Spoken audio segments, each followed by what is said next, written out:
Oh, yeah, what a mess. Dust everywhere. What will Robert think of us, Charles? You know how particular he is and how he notices everything. It won't take him many minutes to see that the house is really disgustingly dirty. Oh, I should have liked him to come back and find the place spick and span, instead of which you'll see it simply crumbling with decay. Oh, nonsense, Margaret. Look at that hole in the landing. You might have broken your leg last night. That's dry rot. I suppose the whole house is riddled with it. When one thinks what the place was like that last summer before they went to Africa and what it is now, it'll be a shock to him, Charles. Why? Everybody knows how things have changed in the last 5 years.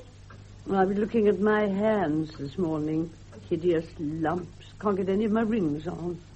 Robert will just have to understand that I'm practically a scullery maid nowadays. All things bright and beautiful, all creatures great and small. Nurse. All things wise and wonderful. Nurse. The Lord God made them all. You see, I've offended her somehow, so she simply ignores me. And I have to try and run this enormous house with an idiot like that. It's really impossible. Why we keep her, and every day she seems to get deafer and more obstinate. I shout at her till I'm hoarse, and she simply ignores me and starts singing hymns. What's the matter with the fire, dear? It won't burn. Well, you must dry the wood. I've told you that. I did dry it. What with collecting it and chopping it and drying it, it's a day's work to have a fire in the house. Really, when one thinks of the drudgery, simply to keep alive, we might as well be living in the Middle Ages. Oh, for heaven's sake, leave it. It's not cold. It's October. We usually start in October. October. Horrid, mournful month. Such a lot of squirrels, you see, her pretty little creatures. But at least we might have cleaned the window, though heaven knows nobody wants to see the garden now. Oh, I wish Harry wouldn't do that so close to the house. He'll shoot one of us someday. He's not fit to be trusted with a gun. It's really too dangerous at his age. He's coming up the drive.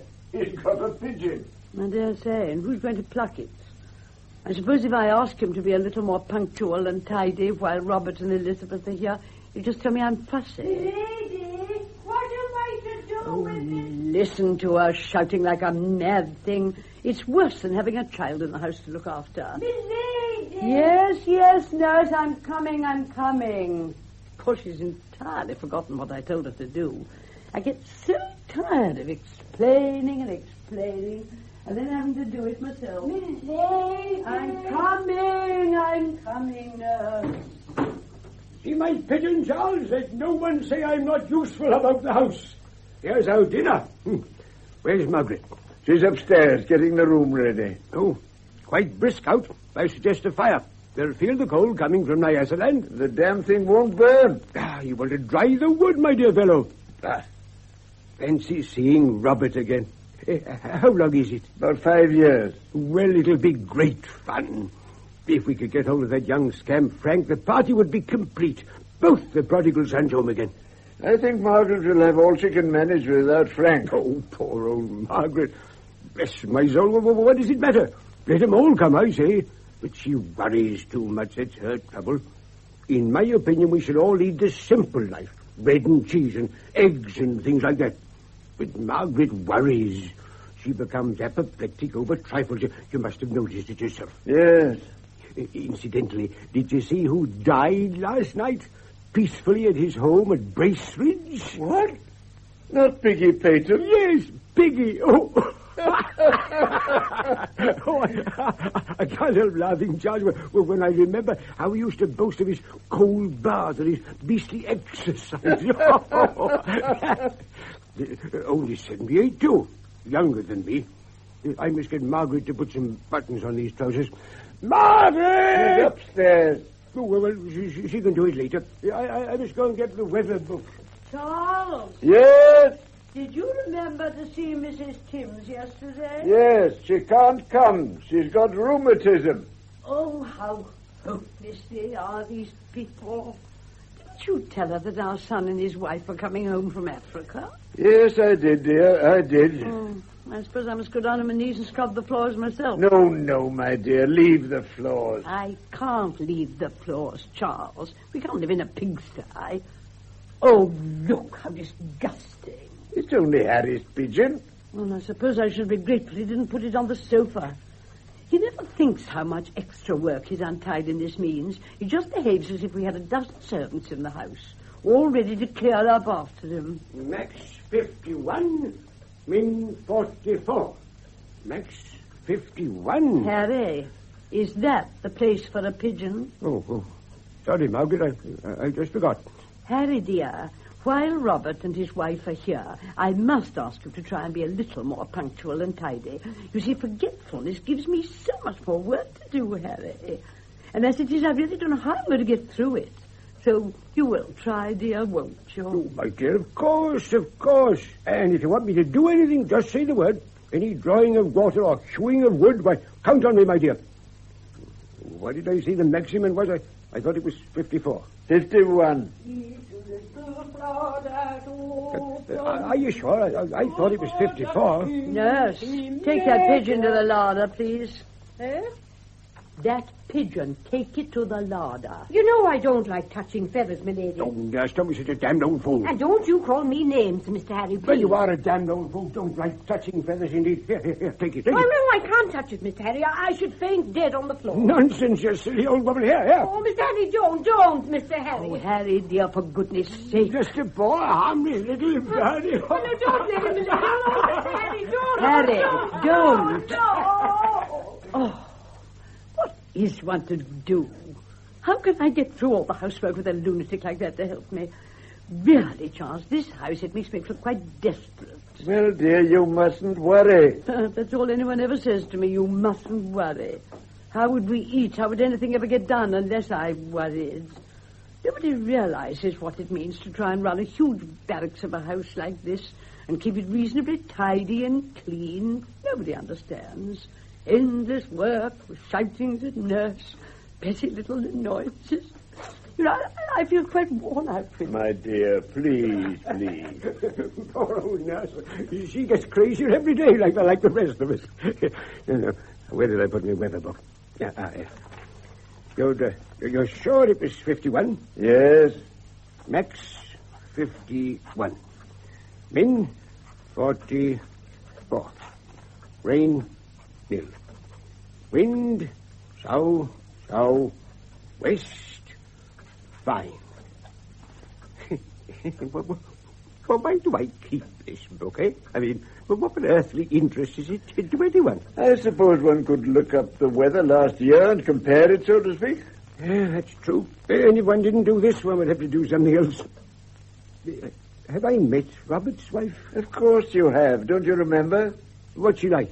Quiet, a widow with a child about 10. Well, it'll be 15 by now. We must have some photographs somewhere. Oh, yes, here we are. All the family albums. Now, what's this? Winton, 1904. Oh, too early.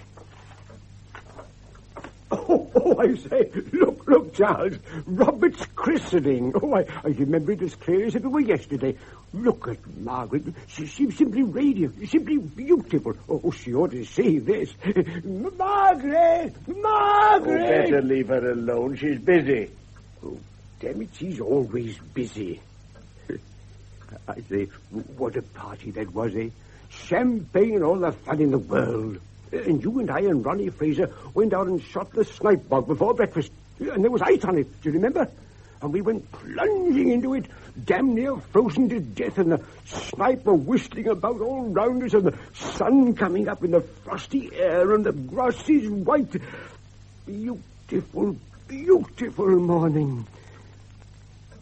100 years ago. Good God, what's that? Well, that must be Robert and Elizabeth. Oh, they're confoundedly early. Here, I'm not ready. My trousers, Charles. Charles! I'd better change, eh? What do you think? Charles! Coming, dear. Yes, you'd better change, Harry. Go along. Yes. Mother, darling. Father, how are you? It's been a long time. At last, darling. Come in. I can hardly believe you're here at last. How we've longed, how we thought of this homecoming. And Elizabeth. And Felicity. Why, she's grown up. Yes, isn't she huge? Such a pretty girl. And so like somebody. Who's it? It'll come to me presently. Come in. Here, give me that. I'll see to that. Oh, this lovely old house. I've been so looking forward to seeing it again. Our poor old house. Well, it's got so terribly shabby. We feel simply ashamed of ourselves, Elizabeth. But what can we do? Father, leave the luggage. I'll look after that. All Oh, right. it's a beautiful house. But, oh, the size of the place, Elizabeth. The size of it. Where's Uncle Harry? Oh, goodness knows. Poor Harry. He's got very old, I'm afraid, and so absent-minded. All day long I have to be behind him. Harry, dear, it's tea time. Harry, don't forget your medicine. Harry, you've never changed your shirt, and so on and so on. It's just like looking after a child. When one's trying to cook and clean and housekeeping, it's so wearing, so tiring. Where is he? Where's my baby boy? Master Robert, Master Robert. Well, there now. Oh, come and give Nursey a kiss, lovey. Hello, nurse. How are you? Oh, isn't he splendid, milady? Oh, what a man. And quite fat, too. Quite a chubby. He was always the chubby one. And Master Frank was thin. And Master Frank used to call him Little Butter Tub. And then they'd have such fights. Oh, Lord, bless my soul. Have you forgotten Mrs. Robert, nurse? Mrs. Robert? Why, of course not. The very idea. I remember you, nurse. Welcome to Winton, Mrs. Robert. Welcome and Godspeed. Thank you, nurse. Listen to her. I'm an old woman, and I say just whatever comes into me head at the time, dearie. I shall be 78 next April. She's 83 now. This is my daughter Felicity, nurse. Do you remember? But, saints alive, it's Mrs. Harry. It's Mrs. Harry Denham, the spit and image of her the day she came to this house. 45 years ago. Milady, look. You know, there is a likeness. It's quite extraordinary. How strange. It's what I've always said. It's reincarnation. That's what accounts for it. When we die, we all get born again and come back to earth as children. And so we all go round and round forever until the day of judgment. Ah, and have you come all the way from Africa, dearie? Yes, nurse. Oh, imagine it. No wonder you look tired.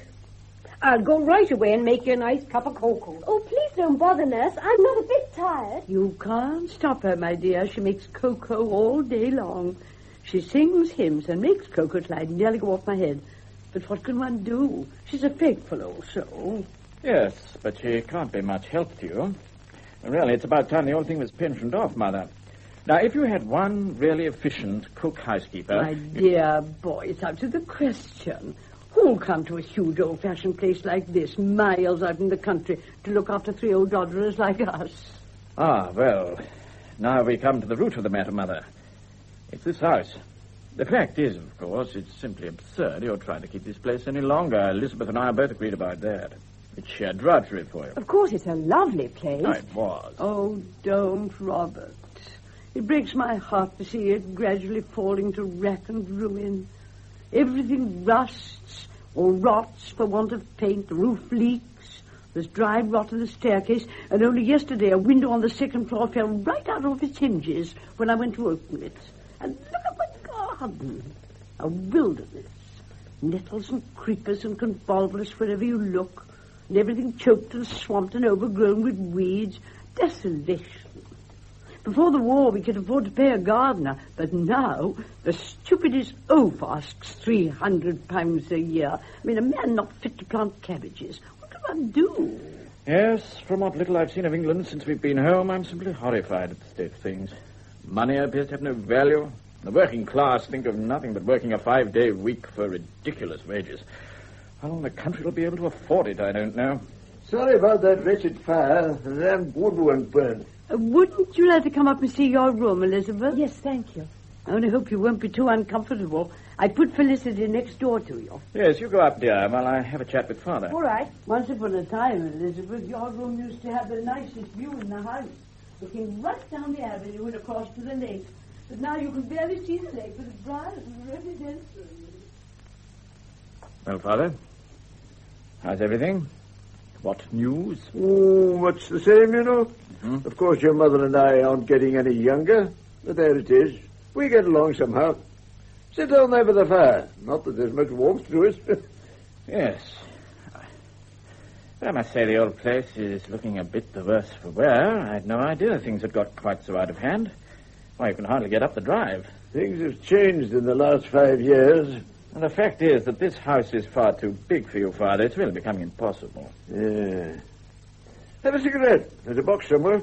Oh, no, thanks. After all, these places are simply anachronisms nowadays. Nobody can possibly afford to keep them up. A house like this is simply a millstone around one's neck. True. Elizabeth and I have been very worried by Mother's letters. Letters? What letters? Well, the letters we used to get in Africa. I think perhaps you don't quite realize what a strain this place is on her. How tired she feels of the perpetual housework. And then think of the situation here. 2 miles from a tiny village, no car. The nearest doctor is 6 miles away. Why, you can't even leave the place. Why, I don't suppose you see a friend from one year's end to the next. We do live pretty quietly, but then at our age we don't want a social life anymore. In the afternoon we generally sleep. Sometimes we all three go to sleep like this in a chair.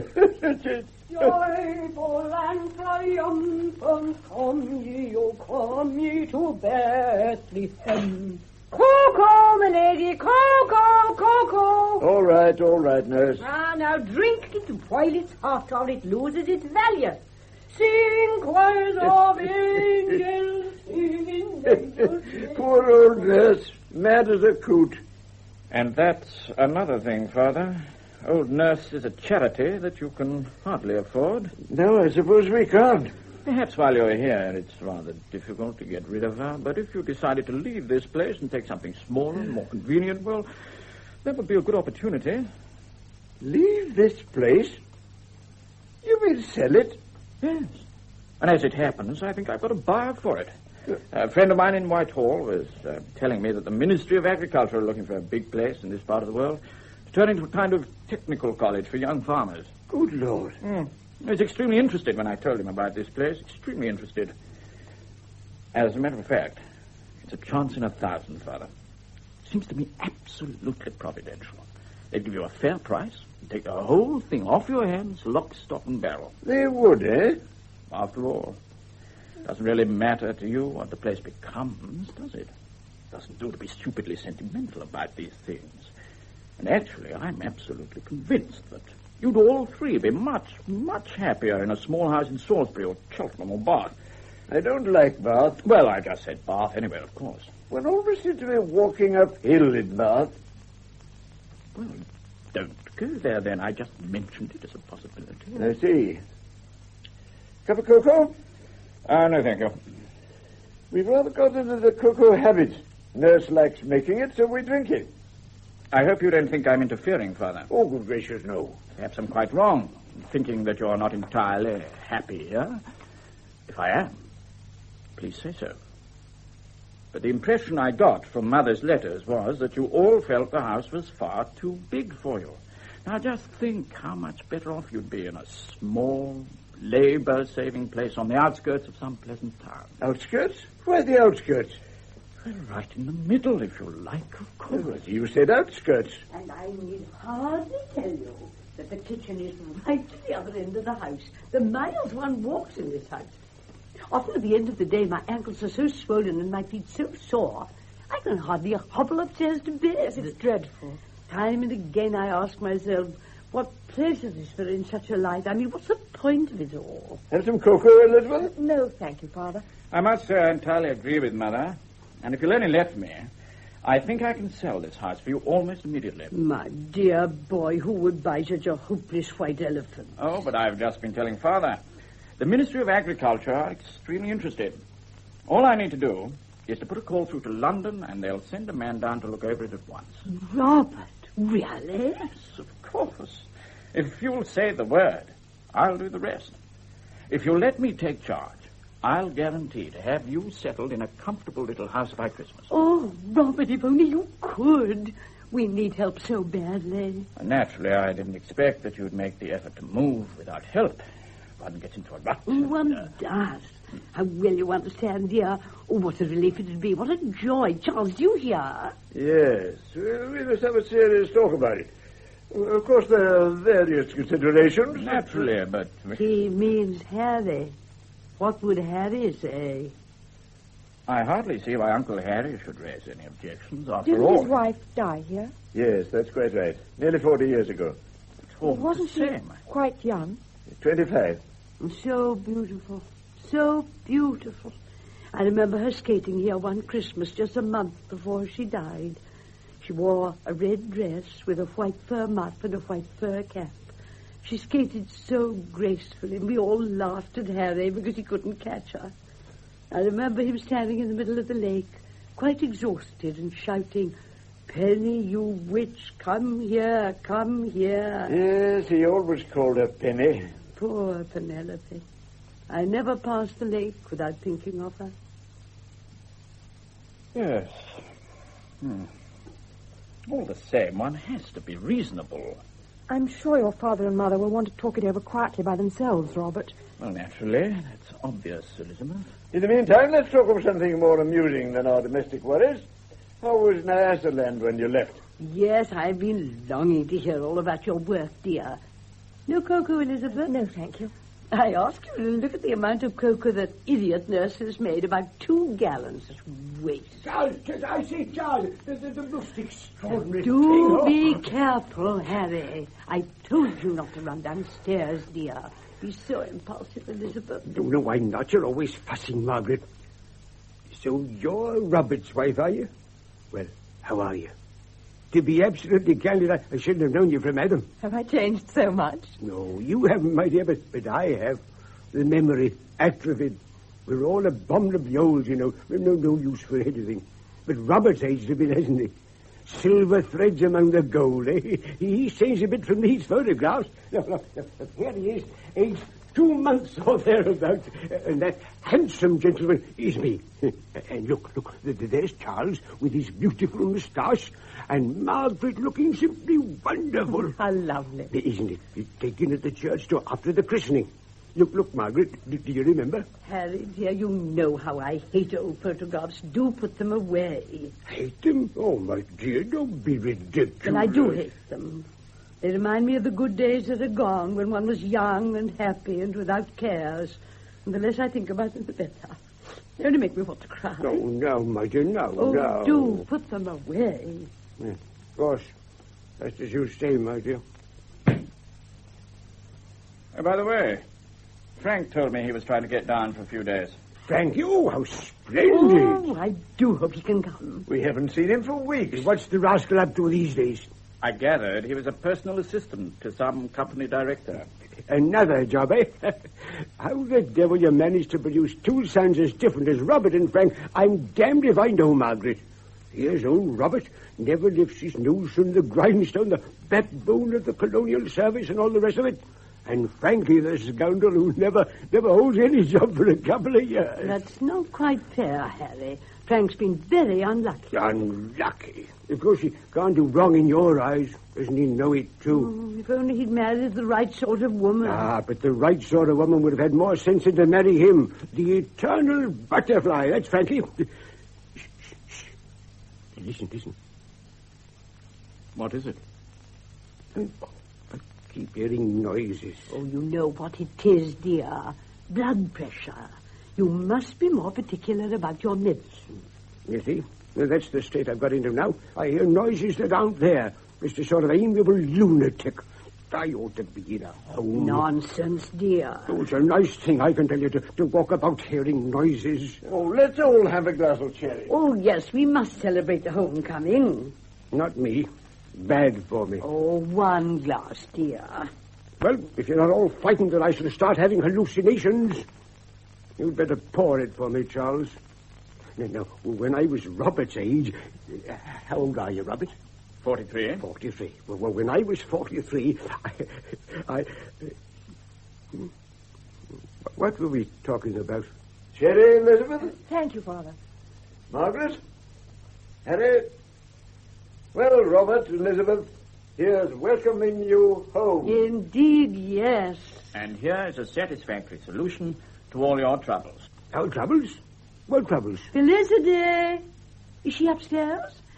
Come along, dear. Sherry. Here I am. Penny. Penny. Harry. Robert, hold him. All right, Mother. He's fainted. What's Harry. the matter with him? It's Felicity. We should have warned him. She does look so like Penelope. It's all right, Harry, dear. It's only Robert's girl. It's only Felicity.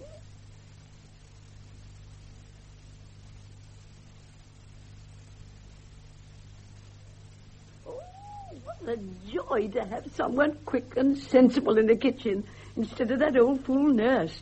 All the washing up done in 20 minutes. Oh, saucepans again. Now, what did you all like to do? There's so much to do. Such an embarrassing choice of different entertainments. Let's all go into the garden and look at the weeds. You know you have a rest in the afternoon, dear. Oh, for a man of my age to rest is simply ridiculous. Damn it, I'll be resting for good and all before long. Oh, don't, dear. No, I'm going to take my grandniece by marriage round the garden. You'd like to see the garden, wouldn't you? Very much, Uncle Harry. Good girl. You come along, Frank, you lazy rascal. All right. Now, don't get too tired, Harry, or you won't sleep. All right, my dear. I'm not made of cotton wool. If the boat hasn't rotted away altogether, Felicity, we'll make your wretched Uncle Frank row us round and round the lake. What are we to do with him? He's so excited, and tonight, you know, he'll be tossing and turning and swallowing sleeping draughts, and then he'll be impossibly bad-tempered in the morning. But he's so amusing, and he has such a wonderful spirit. Yes, but... A bit of a trial to live with, I imagine. These amusing people usually are, in my experience. Oh, if I could tell you how weary he makes me some days. Charles, dear, do go to sleep if you want to. I'm sure Elizabeth won't I mind. don't want to go to sleep. What's going on? Nothing, dear. Oh, that's good. Of course, Frank and Harry adore each other. Two of a kind, you know. I suppose Frankie hasn't talked to you about his new job, has he, Robert? Only casually. I gather he's a kind of private secretary to the director. He didn't seem to think it was likely to be permanent. Poor Frankie. He doesn't seem to be able to find anything satisfactory. It's so worrying. My dear mother, the fact is that Frank simply won't settle and work. Well, how can you blame him? He did so wonderfully well in the war, Robert. The war was 20 years ago, Mother. Really, to drag the war into it. It seems terribly hard to chain an adventurous spirit to an office stool. I'm afraid there's a great deal of sentimental nonsense talked about adventurous spirits and office stools. Naturally, nobody likes hard work. I really have very little patience. Oh, look at Charles. Sleeping like a child. I haven't the heart to wake him, but he promised to get me a bag of flour in the village. Oh, I'll run down in the car. Oh, will you, dear? Oh, that would be kind. So dreadful to have to make use of you when you're here on holiday, but what can we do? As if it matters. The more I think of it, the more convinced I am that you must leave this place. I'll have another talk with Father and Uncle Harry. Oh, no, not Harry, dear. Let me speak to Harry. One must be careful and tactful. Yes, all right, Mother, but I would like to get some kind of decision as soon as possible. We don't want to miss the chance of a good sale, simply by being tactful. Oh, of course, dear. I'll speak to him today, while he's in a good mood. Now, I'll just go and get ready, shall I? I hope you both like fish pie, by the way. Lovely. Oh, yes, very much. Harry's so fond of it, I try to make it whenever I can. Oh, how they've aged in 5 years. I suppose one should have expected it, but it's a bit of a shock. It's quite impossible to carry on a conversation. Either they interrupt you or they simply go to sleep. Poor dears, yes. They all look so tired. And this house, I'm appalled. The dirt everywhere. The atmosphere's terribly depressing. In a way, it suits them, you know. I think if this house were mine and I was 70 or so, I wouldn't want to leave. I should get attached to the cobwebs and the weeds. Why do you think I'd interfere if they were happy here? But look at the miserable letters we've had for the past 2 years. And how relieved Mother was when I said I could find a buyer for the place. You think they'd be happier somewhere else? Oh, don't you? I don't know. Do you remember how happy we thought we'd be when the war was over? We seemed to be just waiting, marking time till we could have a new and wonderfully happy existence. Do you mean You're not happy? No. But it seems to me that, well, that places and circumstances don't really make very much difference. I can't agree with that at all. I might have known that wretched boat was rotten. Look at me. Frank, Father's asleep. I went clean through the bottom. Oh, Harry laughed himself silly. You better go and change. Frankie, dear, what have you done to look at your trousers? Oh, I've just been playing in the lake. I went through the bottom of the boat. Oh, those old boats. They're all rotten, just like everything else in the house. Are you coming to the village with me, Robert? Oh, yes, right. Coming, Elizabeth? Well, if Mother will excuse me, I'm trying to patch up some things for Felicity. Of course, my dear. Have a nice, quiet afternoon. Sometimes all three of us go to sleep after lunch, then the house is as quiet as a grave. I hope Felicity isn't bothering Uncle Harry, Frank. Bothering him? He's delighted with her. Didn't you see him staring at her all through lunch? She's a pretty girl. You know, when I last saw her, she was just a child. Makes one feel damned old. We're all getting on. Well, I'm 41.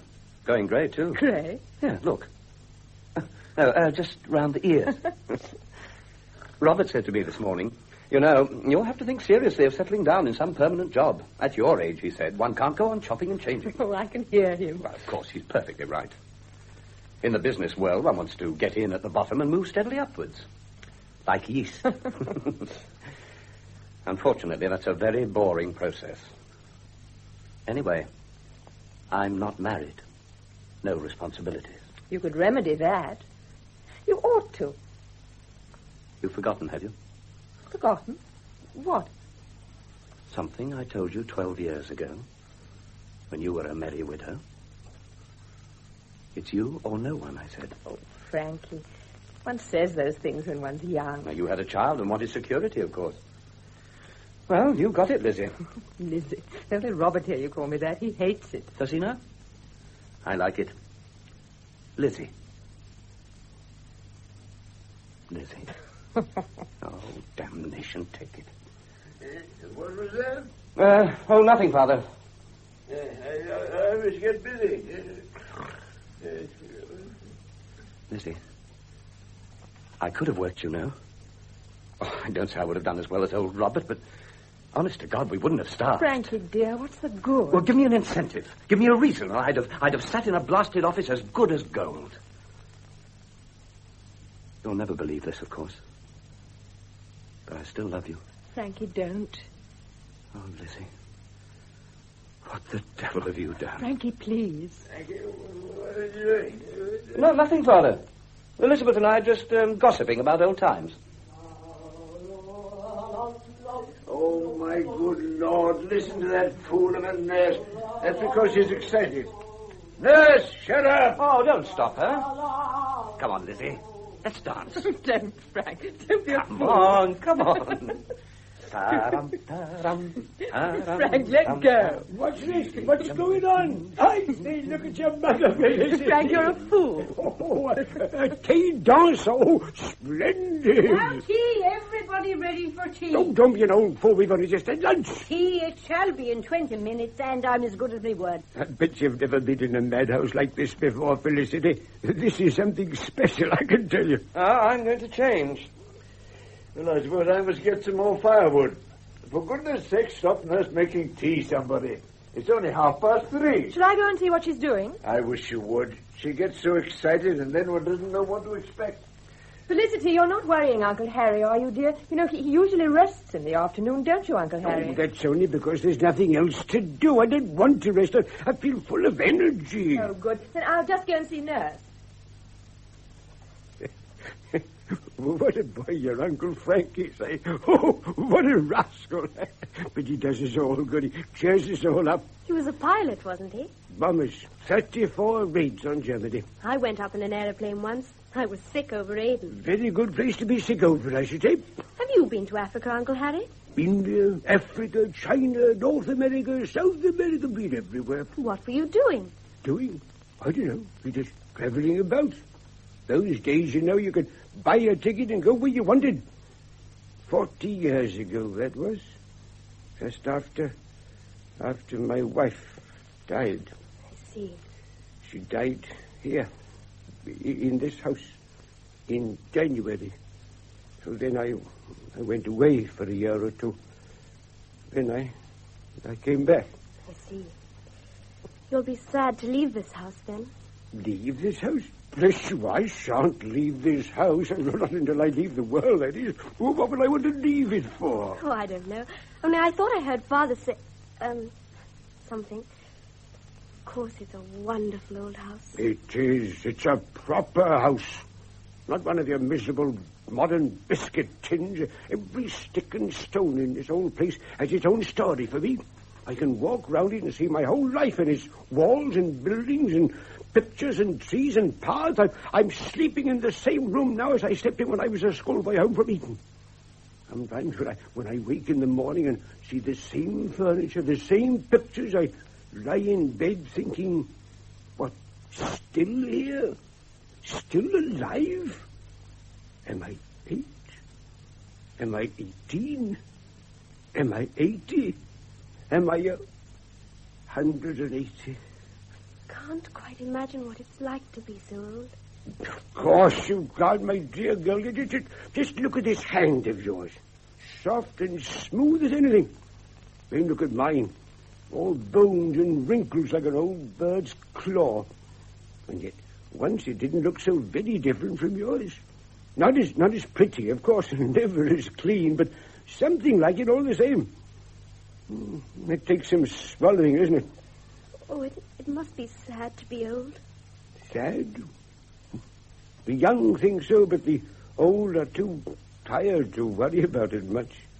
Besides, one has plenty of time to get used to the idea. But I admit there are moments, sometimes in autumn, about this time of year, I begin to think, shall I see another spring? For all the years and seasons that ever can ensue must now be worse than few. Don't, Uncle Harry. Oh, my dear girl, what on earth's the matter? Oh, I'm sure you'll live for years yet. Oh, I'll live to be 100 and have a telegram from the Queen. What a curse I should be to everybody. Listen. Tick-tock, tick-tock.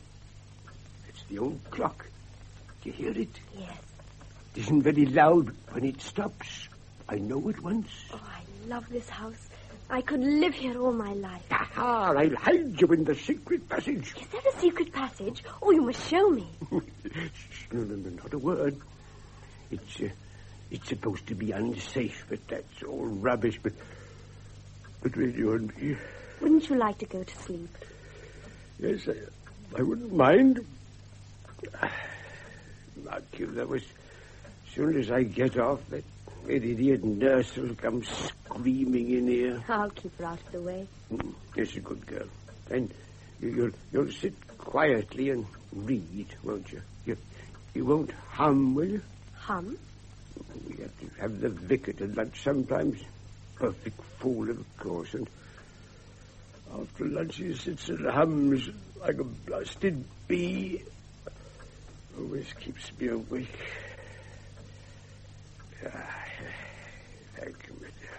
You comfortable? Exquisitely. Now I'll go and get a book. Yeah. Good girl. Good girl.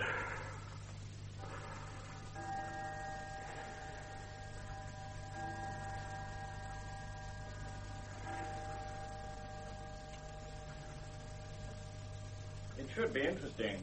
It means promotion eventually. Oh, good, dear. Well, Felicity, dear, have you been round the garden? Yes, I have. Where's your mother? Oh, she's in the kitchen, and Uncle Frank's changing his trousers. Felicity? Yes? I want you a minute. Come into the dining room. Harry, dear. May I speak to you? Yes, of course. Yes. Oh, dear, I hardly know how to start. I sometimes wonder, dear, if you quite realize how wearing it is for me to try and keep this great big house going without proper help. Yes, of course. Because I know we only use a few rooms. But think how inconvenient everything is, with the kitchen right away down that long passage, and everything in it so old-fashioned and difficult. And now it's October again, the evening's drawing in. Perhaps you think this house doesn't mean as much to me as it does to you. But really it does, dear. All the happiest days of my life have been spent here. And I have 1,000 golden memories of gay times we've all had together in the dear old place when things were easier. It seems a cruel sort of tragedy that now, at the end of our lives, we can't live peacefully and comfortably in our own home. But we can't, Harry. I really feel like I can't face another long, lonely, cold winter here, working and working all day just to go wearily up to a cold room at night.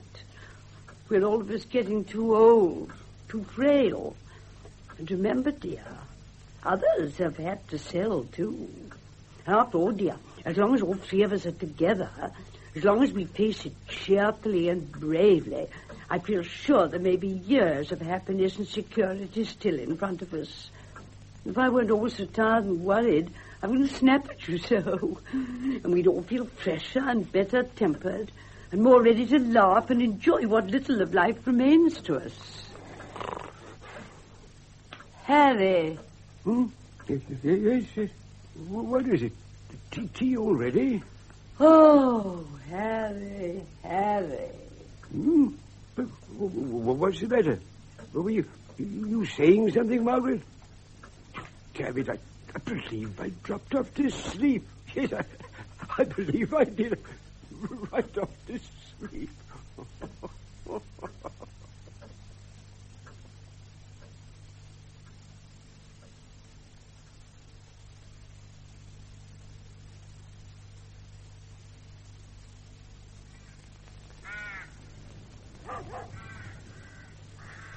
More tea, anybody? No? Elizabeth, you're not cold? Not in the least, thank you. It's a lovely evening. Yes. But I expect this is the last time we shall have tea on the terrace. The old chestnut tree is losing its leaves. That usually means no more tea in the garden. Now, Mr. Podger, is there anything else you want to see for your report? Well, I think we've about covered the house, Lady Denham. Let me see. Cellars, yes.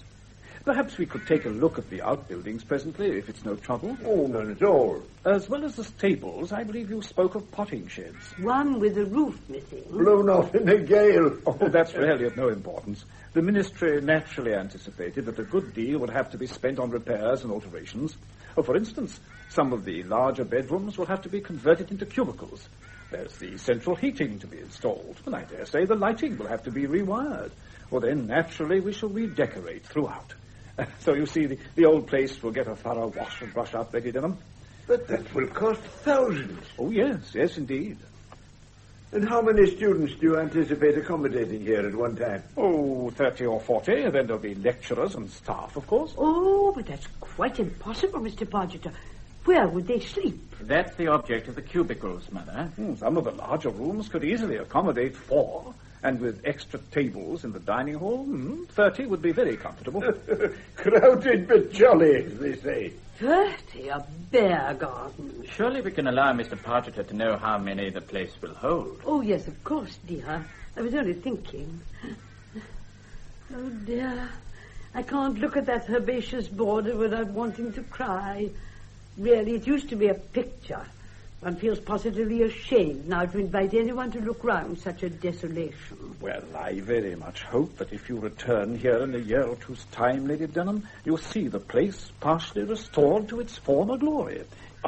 Perhaps you'll call me a Philistine, Sir Charles, but upon my soul, I like to see fine old places being absorbed into the life of the country. I like to see it. But of course, everything should belong to everybody. In fact, it's a scandal that we should live in a house like this. Oh, not a scandal, of course, but hardly a practical proposition, now is it? My brother is only joking. But of course, Pargeter is right. However much one may regret it in individual instances like this, it's an inevitable outcome of the country's changed economic situation. It will make a marvellous college. The old walls will ring and ring again with the cheery cries of the agricultural students. Milko! Oh, Frankie, you are foolish. You needn't shout, Mr. Frank, or he hasn't forgotten the tea thing. She thought I was shouting for her. Yes, nurse. Clear, please. Look what I found in the summer house. Oh, my old parasol after all these years. I told you left it there and you wouldn't believe me. People would do a lot better to listen to me. It isn't the young ones as has all the sense for all their high talk. Now, don't matter, Nanny. I suppose I'd better take that tray or you'll drop it. Yeah, how'd you know such thing, impertinent? You take the tablecloth and don't talk so much. Oh, there's sauce for you. And many a time I've given him a good smacking for his pains. Oh, the young swellhead. What days we come to in our old age and miserableness. She's been here with us ever since my first child was born, Mr. Podgeter. Very touching, these old family servants. Oh, now, if I'm to catch my train... Well, Roberts will run you to the station, I'm sure. Oh, yes, of course. But before Mr. Podgeter goes, I think it would be a good thing if we could get matters on some kind of definite footing. Now that you've seen the place, Podgeter, perhaps you'll be able to say whether or not the ministry is likely to be interested. Interested? Certainly. Oh, there's no doubt about that at all. Of course, I can give you no actual guarantee, but provided the property is available at a fair price, well, I don't think you'll have to look further for a buyer, Sir Charles. Ah, that is very satisfactory. We will discuss the matter very thoroughly and keep in touch with you. Well, naturally, immediate availability would be an added attraction. Oh, I don't think there need be any undue delay. I think it's more or less decided. Isn't it, Father? In a way. We shall have to sell a good deal. We have rooms full of junk. What one collect in a lifetime. And that's a detail, of course. That can be arranged. We shall have to find somewhere to live. That's another detail. And then, of course, there's Harry. Incidentally, where is he? He went off with Felicity. Poor dear. I'm afraid she must be getting very bored. Harry! Harry! Father, perhaps you'd like to show Mr. Podgeter to the stables. I'll go and get the car around in 5 minutes or so. Yeah, very well. Come along, Podgeter. If it's no trouble, Sir Charles. We'll go round by the greenhouses, then you can see the worst. We used to have capital grapes here. That's over 30 years ago, of course. But grapes take time and trouble. Harry! Luckily, he didn't understand what Mr. Podgeter was doing here, or we'd have had a scene. Harry! Harry, where are you? Really, Elizabeth, it's exasperating. After all the letters that Mother wrote, after all the discussion we had yesterday, and now they can't give a straight answer to a straight question, do they or do they not want to sell the house? When I talk to Mother, she says quite unequivocally, yes, so does Father. But to Podgeter, it's of course we shall have to discuss it, and of course there's my brother to consider. It makes me look such a fool, for one thing. If I'd known that they were going to vacillate and discuss and consider, I wouldn't have wasted the man's time by bringing him down here. Yes, it is annoying.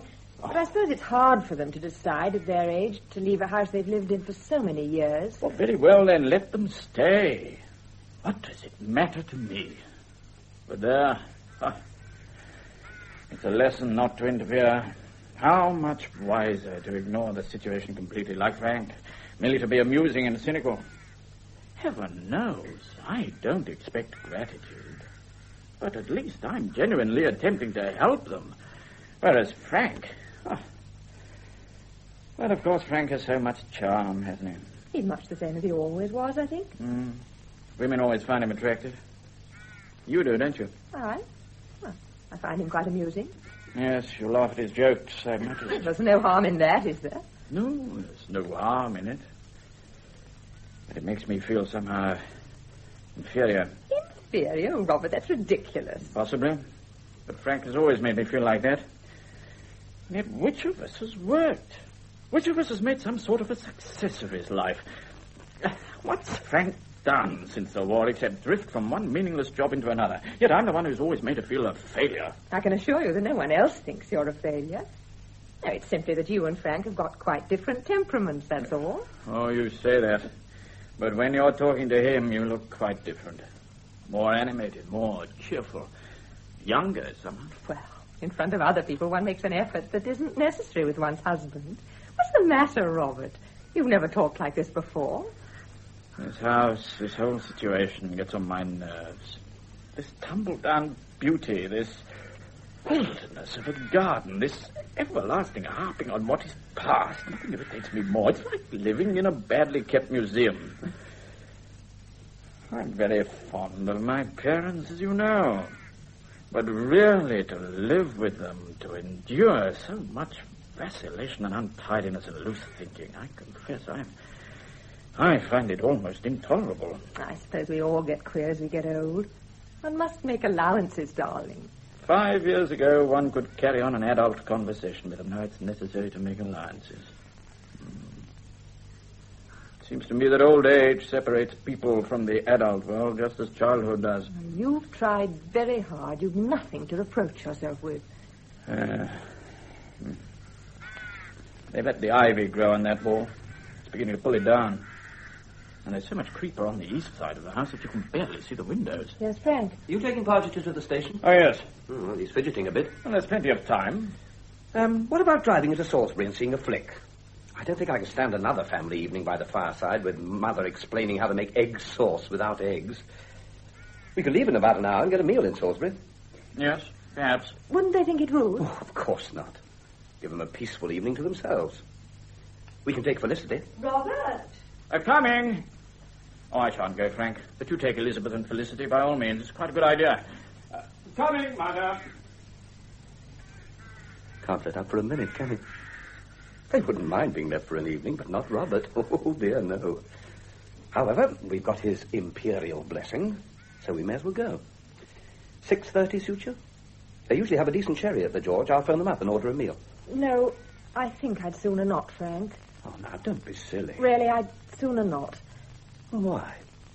I don't want to go without Robert. He seems to be rather miserable. Miserable? Why? Oh, various reasons. Well, he'd much better go out and amuse himself for a change. Extraordinary chap. Oh, well, cinema's off then. We'll see something of each other in London, shall we? Of course. What does old Robert do in the evening? Does he like an occasional late night? Dancing, for instance? By the time he gets home, he's pretty tired. I know. Pipe and slippers. Would he have any objection to my taking you out occasionally? Objection? No, I don't think so. Good. And once in a while we might step out together, Perhaps. Perhaps. You sound awfully enthusiastic. In plain language, you mean no? I don't think it's a very good idea, Frankie. I see. And why not? Well, what's the point, after all? Point? Well, must there be a point? Can't we go and amuse ourselves without there being some dire purpose behind it? Can't we have a perfectly innocent evening out? You're kidding yourself, Frankie. A perfectly innocent evening out is not what you want at all, is it? You're bored with old Robert. Anyone can see that. Can they? And you'll console me, is that it? You know what I feel about you. No, Frankie, don't. Oh, don't be so damn virtuous. Listen, I don't say my marriage is perfect, but I'm not breaking it up and making Robert suffer just for a bit of excitement with you, however much I might possibly enjoy it, and, well, that's that. Oh, give it up, Frankie, do. Go back to London. You might just as well. You aren't really going to get any change out of me. You know, it's high time you found yourself a girl and married her and settled down. Settled down. Oh, to hell. Must every... Hey, Frankie, come here, you scoundrel. I want to show you something. Yes, another time, Uncle Harry. Another time. No, it won't be another time. Oh, curse the fellow. Show me the underground passage, Uncle Harry. I do want to see it. Ah, that. Well, now, if I show it to you, not a word to anyone, Felicity, eh? Of course not. You see, there's some nonsense about it being dangerous, but the last time I went down, it was as safe as houses. Smells a bit, of course. Runs right under the house, and... But soft, we are approached. Shh, no, not a word. Harry, we were looking for you, dear. Well, you found me. Felicity, dear. Charles and I want a word with Uncle Harry. Very well. Ah, here's Robert. Well, did your Mr. Pargeter catch his train? Yes. I couldn't make out what the devil he was doing here. I suppose he wanted a subscription for something. He came to look over the house, dear. Oh? Uncle Harry might as well know that he came with a view to buying it. Buying it? Oh, is that all? Of course, it's all very well for us to laugh, but sooner or later this poor old house will be a damned institution of some sort. You mark my words. Look what happened to Ackerley. As soon as poor old George Reevy drank his money away, a girls' school. And what a shoot that was, eh, Charles? A fine shoot. Oh, on a windy day, I've seen pheasants coming out of that hill covered looking like starlings and doing 70 miles an hour. Now old George is living in a private hotel in Bognor, walking up and down the promenade in an overcoat and changing his library books at the chemist. Oh, pitiful. We can thank our stars we've not come to that yet. I really think we must decide once and for all what the future of this place is to be. Naturally, Pargeter wants to know just where he stands. Is the house available, or is it not? And I should just like to say this. As far as I'm concerned, it's a matter of complete indifference whether you stay or sell. I came here with the intention of helping, that's all. But of course, dear, we know that. I'm very dense, of course, but I don't quite follow this conversation. What does Robert mean about the house being available? How can it be available when we're living in it? But, Harry, dear, the point is, do we want to go on living here? Now that we have a chance to sell the place, oughtn't we to accept it? Sell it? Sell Winton? In God's name, why? Well, dear, don't you see? It's really far too much for us, Harry. I think perhaps you don't quite realize, Uncle Harry, what a strain it is on Mother, trying to manage a huge old house like this without servants. I do get so tired, Harry, desperately tired. The more one thinks of it, the more impossible it seems. Yes. I see. If we were all 20 years younger, Harry, dear, but at our age... There are days when I hardly have the courage to get myself out of bed in the morning to start the long, dreary day's work. Yes, of course. Goodness knows I've tried. I've ransacked the village to try and get help. But you can't get people to come 2 miles, especially in winter. I know. Oh, Harry, dear, do say something. But me? I've got nothing to say. It isn't my house. Besides, I don't do the cooking and the cleaning and the rest of it. I eat 3 meals and run about amusing myself. So if you people want to sell the place... Oh, want to sell? Harry, you know we don't, dear. It'll break our hearts to leave. Oh, don't be unkind, dear. I can't bear it. Bess, I'm not being unkind. I'm being accommodating. Oh, Harry, dear. Poor Robert, what a nuisance we are to you. Nonsense, Mother. 3 old cronies sitting round and wondering what on earth to do with themselves next. Really, what purpose is there in our lives? Now I love these philosophical speculations. The purpose of life. Of course, if we decide there is no purpose, the whole problem is solved. We can all go and jump into the lake hand in hand. How can you joke, Harry? Don't you see the tragedy of it all? Tragedy? What's tragic about it? Here we are, 3 old upper-class anachronisms scratching about in a house that's 15 sizes too big for us. That's not tragedy, it's farce. Pantaloons, that's all we are. Now then, the great decision, to leave or not to leave. Well, the decision should be left to the person on whom the brunt of running of the place falls, to Margaret. Yeah. Now the whole responsibility's been put on me. What can I say? It isn't fair. Let's try to talk about the matter calmly, Mother. Oh, dear. Won't anybody help me? We are all trying to help. Of course we are. I could have sworn I heard that damn cat again. Huge ginger brute. Puss. Puss. Puss. Of course, there's the future to consider. I don't mean our future. There's not much left of that. But Robert will never live here, I imagine. No, will Frank? And if we can get a decent price from this fellow, what's his name? He hinted at about 11,000 with the land, of course. Oh, I don't call that much of a price for one of the finest 16th century houses in the country. Wouldn't have got a penny under 20,000 myself. It's a lot of money, Uncle Harry. It's a lot of house. There'd be a few thousand to spend on it, remember? Oh, nonsense, my dear fellow. Just sound as a bell. Lick of paint here and there, a few weeks' work in the garden. Weeks, my dear Harry. Have you any idea to take years? Well, it doesn't really matter, does it? I mean, we're not discussing that, are we? No, of course we're not. Well, I don't know what we are discussing. We sit here talking and talking, but we only go round and round in circles. And the end of it will be that nothing will be decided as usual. And we shall just go on living here exactly as we have done for the last 10, 20, 30 years. Oh, yeah, it's beginning to get chilly. I might as well go back to my kitchen. Very well.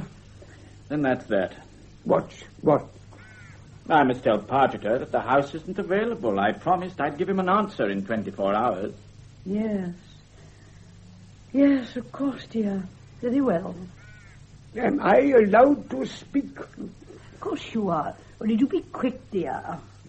And I give it as my considered opinion that we should go. Oh. Out with the suitcases and trunks, pack everything, sell the whole place lock, stock, and barrel, and tomorrow to fresh woods and pastures new. He doesn't really mean it, do you, dear? I mean every word of it. In a situation of this sort, there's only one thing to be done, to act. Don't sit about and talk, act. But, Harry, you know quite well... Well, don't argue with me, Margaret. I know what I'm talking about. If we sit here, we shall regret it. We shall gloom, we shall talk of lost opportunities and missed chances. And don't deny it, you want to go. And so does Charles. And damnation take it, so do I. Change, contrast, movement, why, that's the spice of life. Certainly we'll go. And we'll do it properly. We'll travel. Curse it, we're not too old.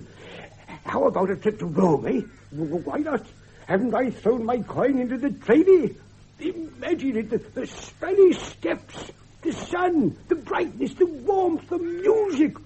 Bring me maps, timetables, railway guides, and we'll plan a journey. We'll plan a new life, confound it, a new life. A new life.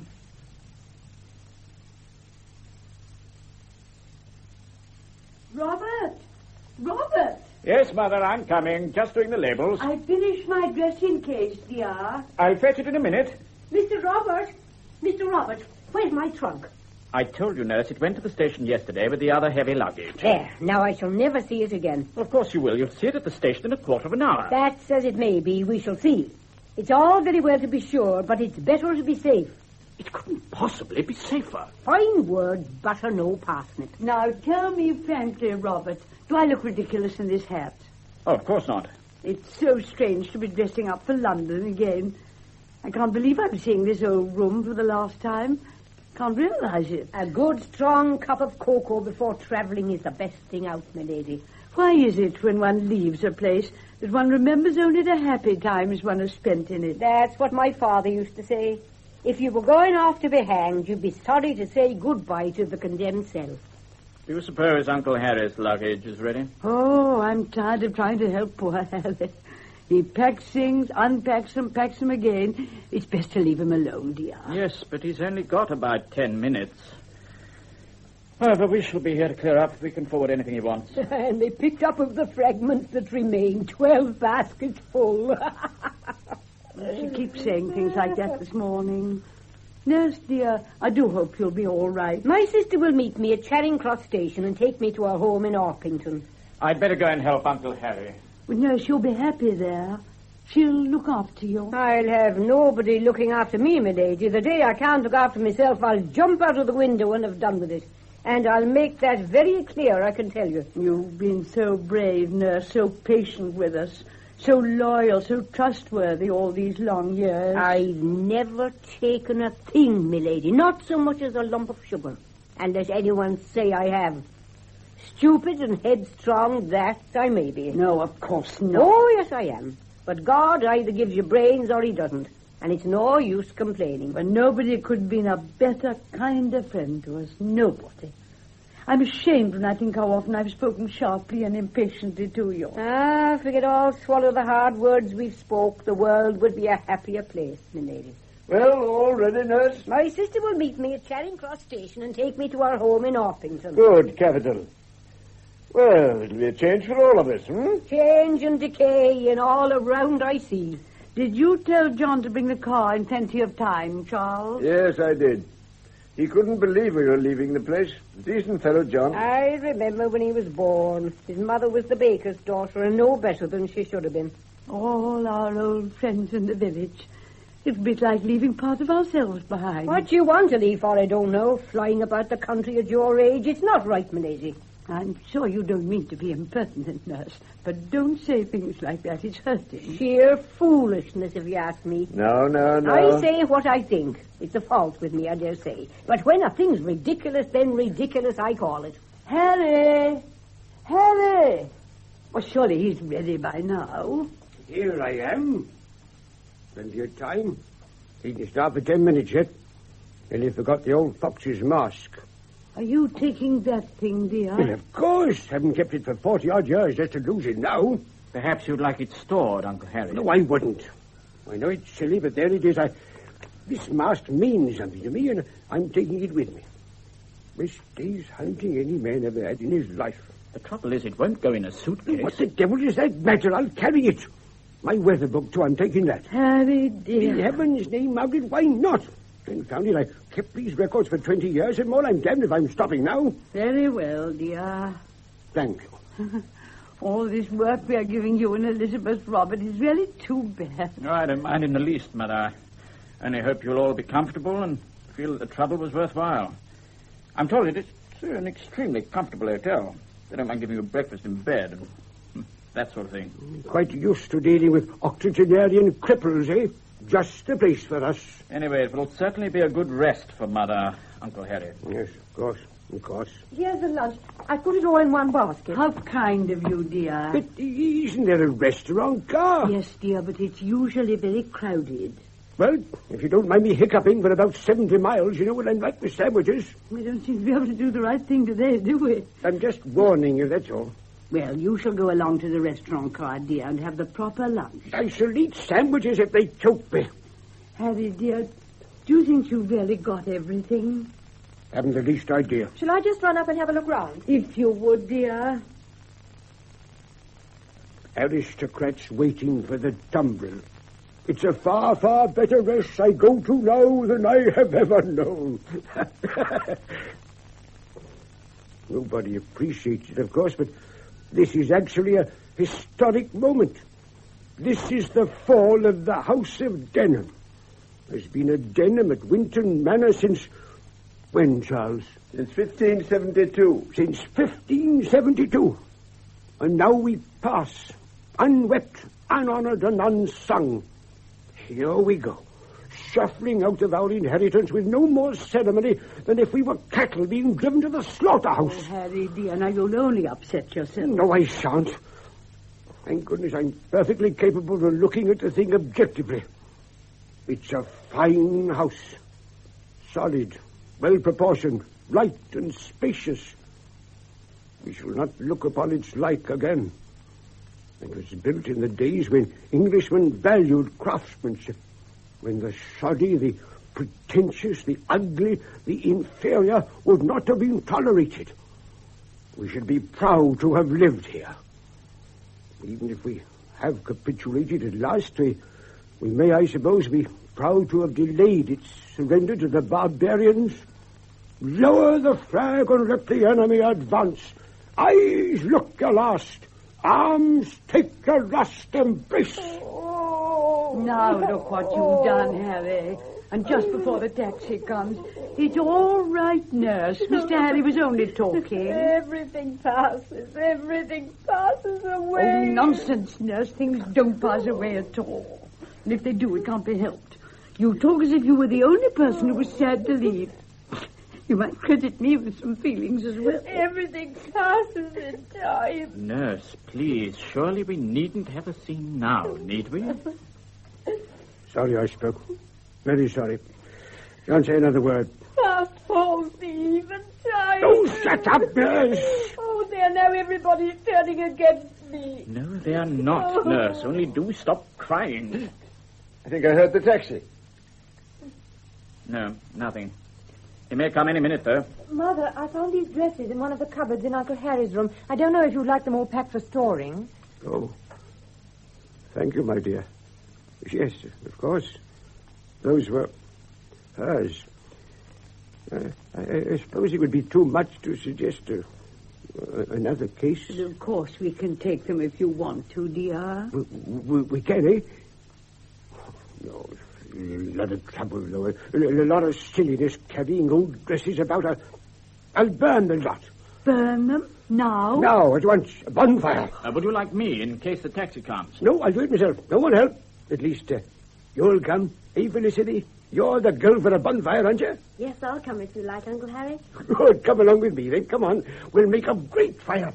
And I know where there's a can of paraffin to start it off. Oh, dear, paraffin, and he's got his only decent suit on. If you'd left them where they were, Elizabeth, we'd have forgotten all about them. I'm sorry, I didn't think. There's an end to them. Beautiful dresses, too. The finest money could buy. Second best wasn't good enough for Mrs. Harry. I hate waiting when I'm ready. Where's this damn cab? 1:45 at the latest, I told him. It's just on 1:45 now. Will you come to the sale, Robert? I couldn't bear it myself. Oh, yes, I'll come, certainly. How are the mighty fallen, and the weapons of war perished. There's Harry's bonfire. Oh, it's very near the summer house. Oh, there they go. The flames devour them. Beautiful dresses, silk and satin. He has to use plenty of paraffin. The taxi. The taxi. Oh, now we must hurry. No, there's no need to hurry. I think if we get the luggage on first, I hope he's brought his trailer. My ticket. I've no ticket. We'll get your ticket at the station, nurse. Now, don't you lift anything, Father. I'll send him in. Shall I go and take my place in the car, shall I? Yes, nurse, very well. There'll be no peace till she's out of the way. Morning, lady. Morning, sir. Just leave everything. I'll load up. Good morning, John.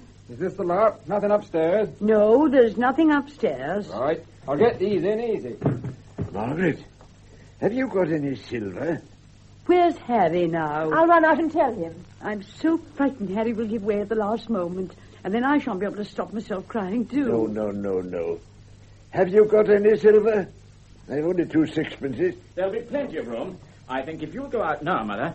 I suppose Harry's coming, is he? Oh, yes, dear. I'll take these out to the cab. Well, that looks like the lot. We're going. We're really leaving. Don't let me cry, Charles. No, my dear. Don't think about it. That's the best. Goodbye. My house. My home. That's right. Now, if you've got a couple of half-crowns in your bag...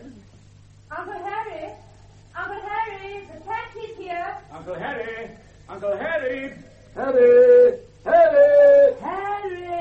Taxi. Would you believe it? It's worse than a child. He's done it on purpose, of course. Uncle Harry! No, he must be in the garden. I couldn't see him by the bonfire. And where's Felicity? She's with him, I suppose. Damn little fool. Robert, darling, don't get so angry and excited. I expect he's just washing his hands or something. I'll go upstairs. Perhaps he went in the back way. Now, where can he have got to? Harry! It's simply infuriating. No doubt he'd like you to miss the train. Oh, no, dear, I don't think so. Oh, you think he's simple, Mother, but I don't. I believe he's been working up to this. He means to upset all our plans. I felt it all along. Robert, dear, I'm sure you're wrong. Harry wouldn't do that. I'm wrong, am I? All right, then. We'll see. But mark my words. You'll never leave this house. Never. There's nobody upstairs. I think he must be somewhere in the garden still. Robert's very upset. He seems to think Harry's doing this on purpose. Surely not. That's what I said. Curious thing, no sign of him. Fancy him getting himself lost at a time like this. Ah, there goes the summer house. Not burning. Oh, how dreadful. Oh, it's falling down anyway. Uncle Harry! Uncle Harry! If we're to make sure of the London train, sir, it'd be as well to get off in a minute or two. Yeah, but we can't, John. Mr. Harry's disappeared. Well, we've a little time yet. But I don't like cutting the London train too fine. It waits for no man, milady. Well, we can't go without him, that's certain. There's no sign of either of them. I've looked everywhere. I'm afraid they're hiding. Hiding, my dear boy? Well, if anybody can suggest any other explanation. Oh, goodness, what was that? Milady, Mr. Harry, Miss Felicity. Oh, sakes and mercy, what a sight, what a mess. Oh, my Lord and Savior, just look at the both of them, all covered with mud and dirt, and Mr. Harry limping. All right, nurse, all right. Harry, what on earth, Harry, dear? Oh, don't all shout and scream. Give me a drink. Felicity, what's happened? We went down the underground passage, and it fell on us. fell in, the damn thing. Oh, Harry, you might have been killed, both of you. Charles, the brandy, dear. It's all very well saying brandy, but where is it? Well, you have to go down to the cellar. Buried alive. It's a warning. As clear as daylight, it's a warning. Oh, shut up, nurse. I can't understand why It you... doesn't matter why, dear. I never have got out without the girl. He was a proper little rabbit. Pulled her old uncle along like a good one. Oh, it was horrible. Come along upstairs, darling. We'll change those muddy clothes. I'm sorry. I didn't mean to. It was only that Uncle Harry wanted... Oh, as if it matters, dear. Thank God you're both safe. I shall go and make some cocoa. Now, take my arm, Harry, dear, and we'll go up and get those things off you. You must lie down for a bit, and Charles will bring you a nice, strong drink. Felt like a blasted mole digging away. Well, we hadn't gone far down when the confounded roof caved in behind us. Oh, how dreadful. But fancy being such a damn fool to take the girl down. And no fool like an old fool. This is my best suit, too. Have to stay here till it's clean. And don't you worry, dear. Come along upstairs. You'll be all right, dear. You'll be all right when you've had a nice rest. Mr. Roberts. Might have been a nasty accident there. You can fetch in the luggage, John. They won't be traveling today.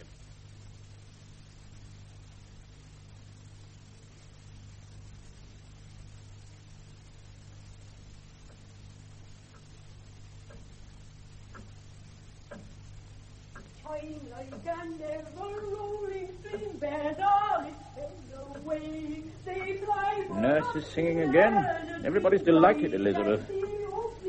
And, of course, the pretense that they've simply postponed the move until Uncle Harry's better is quite childish. They could have gone today if they wanted to.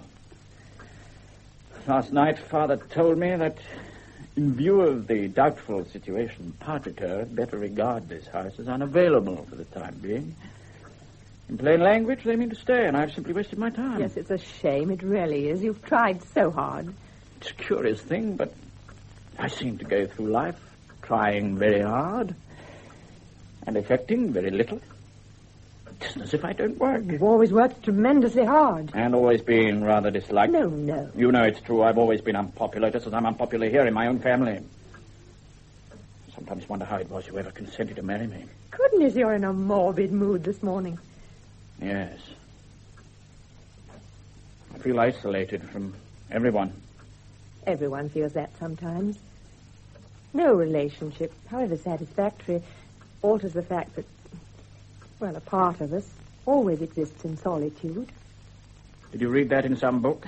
I don't know. Perhaps I did. I must join a decent library this winter. I never seem to get time to read in Africa. I intend to take more time off, too, so that we can go to concerts, theaters, so on. You'd like that, wouldn't you? Of course, very much. Sometimes imagine that you must find our marriage rather unsatisfactory. Now, what on earth makes you think that? I don't know, too. That one day you would meet somebody attractive and amusing, like Frank said, and that you'd leave me. And then I'd be completely alone.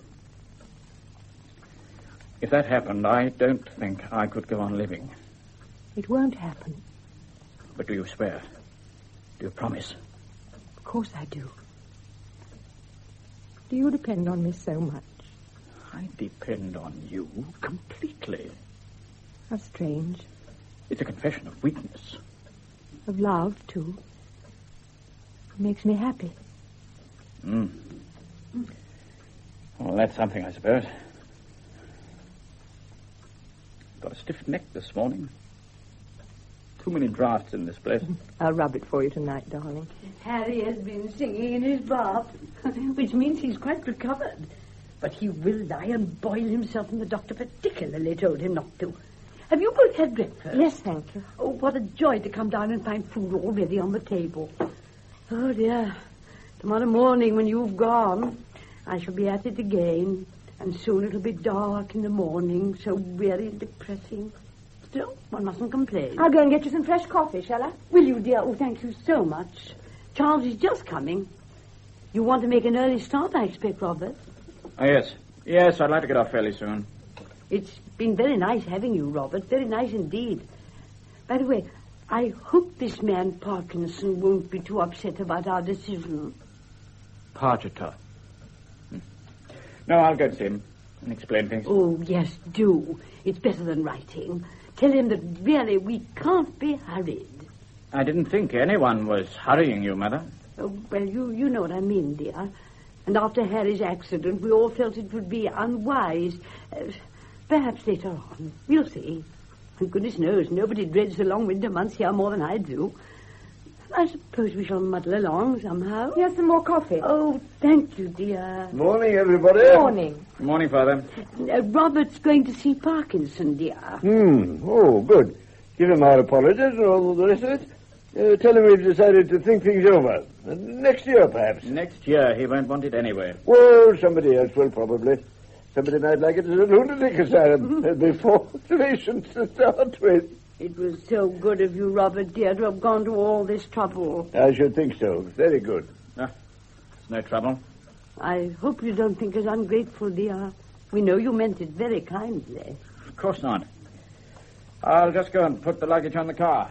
If you'll excuse me. I hope he's not vexed with us. Oh, I'm sure he's not. Vexed with us? Why should he be? Well, I thought he seemed a little short in his manner. Perhaps it's my imagination. After all, he couldn't expect us to let Parkinson have the house without really thinking the matter over. You see, he thought you were unhappy here and really wanted to leave. In a way, of course, that's rather true. It is dreadfully hard work. I don't think anyone quite realizes. Good morning, everybody. Come along, Harry, dear. Coffee's getting cold. Well, how is everybody this morning? Have you had breakfast? Yes, I think Robert wants to make an early start. Oh, quite right. Mustn't let the grass grow under his feet. Duty, stand, alter the voice of God, etc. Pass the butter, Charles. Great fellow, Robert. Man of blood and iron. Not really, you know. You're not to laugh at Robert, dear. Nobody could be kinder or more thoughtful. My dear, I yield to nobody in my fervent admiration of your eldest son. And you'll be taking my Felicity, too? Yes, I'm afraid so. I've got to think of getting her ready for school. Oh, there's a little bird flying about in the passage upstairs. A little robin cheeping and fluttering against the window. Well, let it out, Fathead. Let it out. I'll do no such thing. When a bird flies in through the window, that means happiness in the house. You're a superstitious old witch, nurse. You can laugh your fill, Mr. Harry, but no bird do I turn out of this house. The warnings are clear for them that have ears to hear. We could do with a bit of liver, me lady. There's not a scrap of meat in the house. Very well, nurse. I'll go and see about it. She's always asked me to buy liver. She simply loves it. Morning, Uncle Harry. Morning, Robert. If you'd like to get your hat on, Elizabeth. Yes, I won't be long. Back to work, eh, Robert? Yes, that's right. You must come again in the spring, dear. For all its wildness, the garden looks quite colourful then. The spring, that's looking forward. Goodness, yes. Oh, the long, long winter months. Every year I wonder how we shall ever get through them. You must try to take things easily, Mother. I wish I could. But in this huge house... If I live till next April, I shall be 81. Of course you'll live, dear. Don't say such things. There's no of course about it. We're ready now, Robert, if you want to start. Oh. Well, Mother, I think we'll be saying goodbye. Must you, dear? Well, it's been very nice having you, all of you. We've enjoyed it very much. Yes, we have. Well, I'm afraid you haven't. We've been so tiresome, haven't we? Upsetting all your plans. I hadn't any plans. I was merely trying to be of some use, that's all. It was so kind, dear. And if ever we do think of moving, we shall certainly tell Mr. Parkinson. Goodbye, Father. Goodbye. Goodbye, Uncle Harry. Goodbye, Mother. And what about my Felicity? When's she coming to cheer up her miserable old uncle again? Oh, soon. Quite soon, I hope, Uncle Harry. Perhaps next holidays, if it can be arranged. Oh, next holidays. I'll be standing watching for her then like Mariana on the moated grains. Well, if you're ready, Elizabeth. We'll come and see you off. Perhaps at Christmas we could have a party. We frankly do. Yes, that's it. We frankly do. He only said, my life is dreary. She cometh not, he said. But you will come, Felicity, eh? It's a promise, eh? Yes, I promise to come, Uncle Harry. Goodbye. Oh, until the holidays. Until the holidays. Goodbye. Goodbye. Goodbye. Goodbye. Bye, Mother. Goodbye. Bye.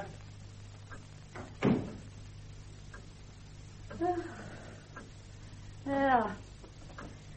Well, that's that. They're off. Now I must just sit down and think where to begin. Having guests is very nice. It does disorganize one's life.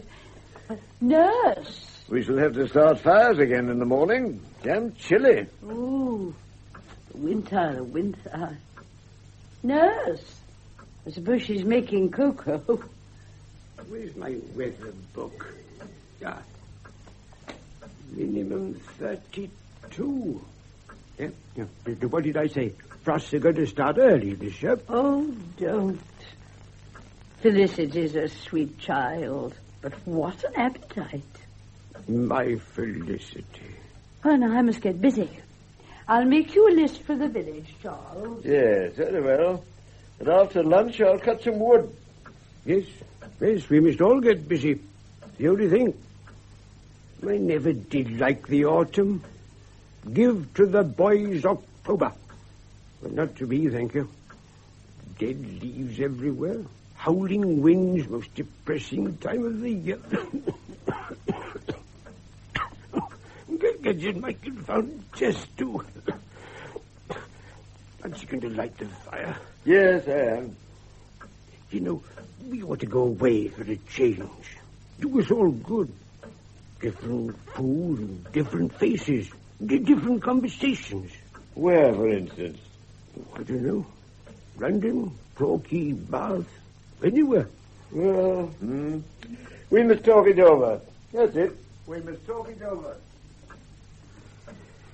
Well, let me see. October 17th. Max 44. Min 32. Wind west, northwest. Cloudy and dull.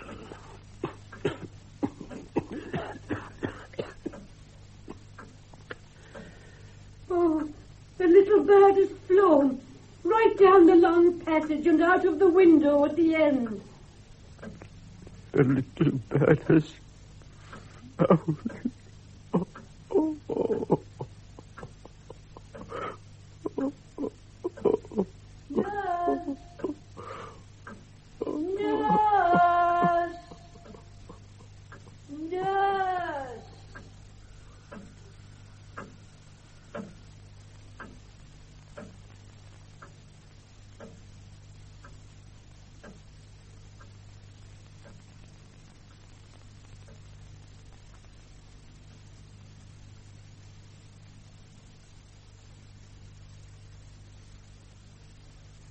That was Sybil Thorndike as Lady Denham and Lewis Casson as Sir Charles in A Picture of Autumn by N.C. Hunter. Harry was played by Philip Ray, the nurse by Mary O'Farrell, Elizabeth by Rachel Gurney, Robert by Hayden Jones, Frank by Nigel Stock, Mr. Pargeter by Godfrey Kenton, Felicity by Tracy Rogers, and John by John Pullen. The play, which was recorded, was produced by Charles LeFaux.